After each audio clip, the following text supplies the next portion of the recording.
क्या आप जानते हैं कि दीपदान उत्सव और दीपावली में कौन प्रमाणित सत्य है और कौन काल्पनिक कहानी है? आइए, सबसे पहले मैं आपको दीपावली के बारे जानकारी देती हूँ। दीपावली का त्योहार राम से जुड़ी है और राम वाल्मीकि रामायण और रामचरितमानस से। इसके अलावा राम का कोई इतिहास नहीं है। माननीय सुप्रीम कोर्ट ने पेरियार रामास्वामी नायकर और पेरियार ललई सिंह यादव बौद्ध की सच्ची रामायण की सुनवाई के दौरान यह साबित किया गया है कि रामायण काल्पनिक महाकाव्य है, इसका कोई इतिहास नहीं है, इसलिए राम भी काल्पनिक पात्र हैं। दूसरी बात, अगर हम अपनी तर्क शक्ति का प्रयोग करके सोचते हैं और देखते हैं तो दीपावली निम्नलिखित कारणों से ही फर्जी है। रामायण के अनुसार अगर दीपावली राम के अयोध्या वापसी की खुशी में मनाते हैं तो रामायण के अनुसार ही राम चैत्र मास यानी अप्रैल में लंका से अयोध्या वापस आते हैं, जबकि दीपावली कुवार अश्विन यानी अक्टूबर या नवंबर के महीने में मनाते हैं। क्यों? दीपावली राम लक्ष्मण सीता हनुमान के अयोध्या वापस आने की खुशी में मनाते हैं, तो रात्रि में पूजा लक्ष्मी और गणेश की। क्यों? राम लक्ष्मण और सीता की क्यों नहीं? दीपावली में रात्रि में दिए की रोशनी करते हैं प्रकाश करने के लिए, और धन की देवी लक्ष्मी की पूजा करते हैं और लक्ष्मी को अपने घर में बुलाने की कोशिश करते हैं। क्या आप जानते हैं कि लक्ष्मी देवी की सवारी उल्लू है? लक्ष्मी की सवारी उल्लू है और उल्लू अंधेरे में ही निकलता है। प्रकाश में उल्लू की आंखें बंद हो जाती हैं, तो दिए के प्रकाश में उल्लू लक्ष्मी को लेकर कैसे आएगा? लक्ष्मी और गणेश का क्या रिश्ता है?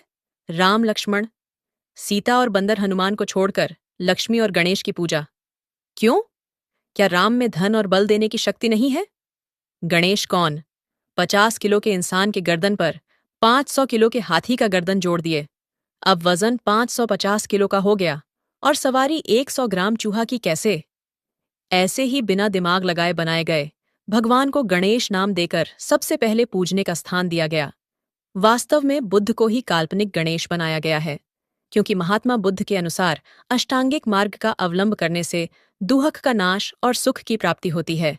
इसलिए बुद्ध को लोग सुखकर्ता और दुखहर्ता कहने लगे।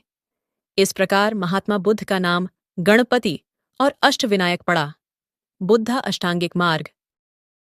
1. सम्यक दृष्टि, आर्य सत्य में विश्वास करना। 2. सम्यक संकल्प, मानसिक और नैतिक विकास की प्रतिज्ञा करना।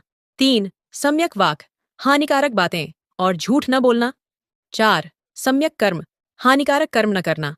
5. सम्यक जीविका, कोई भी स्पष्टतः या अस्पष्टतः हानिकारक व्यापार न करना। 6. सम्यक व्यायाम, अपने आप सुधरने की कोशिश करना। 7. सम्यक स्मृति, स्पष्ट ज्ञान से देखने की मानसिक योग्यता पाने की कोशिश करना। 8. सम्यक समाधि, निर्वाण पाकर स्वयं की मुक्ति होना। जब लक्ष्मी की सवारी उल्लू है और गणेश की सवारी चूहा, तो घरों के दरवाजे पर इंसान के पैर के निशान क्यों बनाते हैं?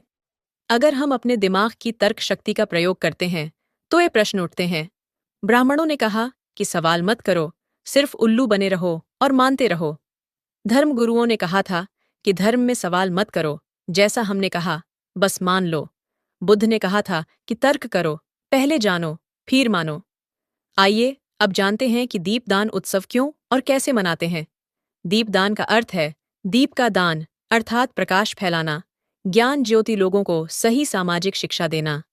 प्रियदर्शी सम्राट अशोक बौद्ध धम्म ग्रहण करने बाद पूरी दुनिया को बुद्ध धम्म की शिक्षाओं का प्रचार प्रसार करने के अपने बेटे महेंद्र और बेटी संघमित्रा को चीन और लंका भेज दिया था और पूरी दुनिया में बुद्ध धम्म का प्रचार प्रसार किया। भारत में प्रचार प्रसार करने के लिए 84,000 बौद्ध विहार, शांति स्तूप, गौशाला, पाठशाला, धर्मशाला, प्याऊ आदि का निर्माण कराया। और जिस दिन सभी बनकर तैयार हो गए, उस दिन पूरे भारत को फूलों से सजाया गया।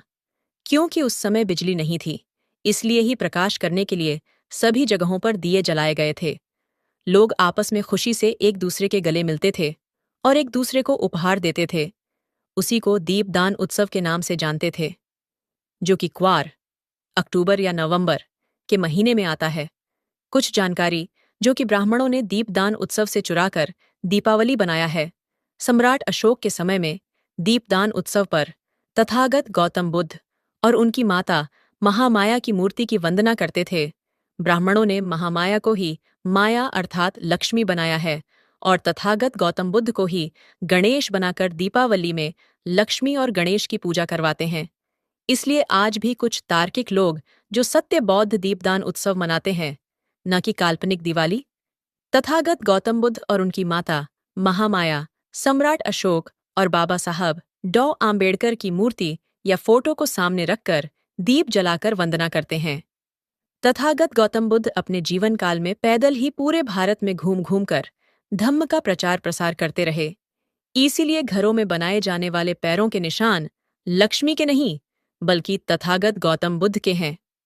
अब यह आप पर निर्भर करता है कि आप किस कहानी को सत्य मानते हैं, दीपदान उत्सव या दीपावली।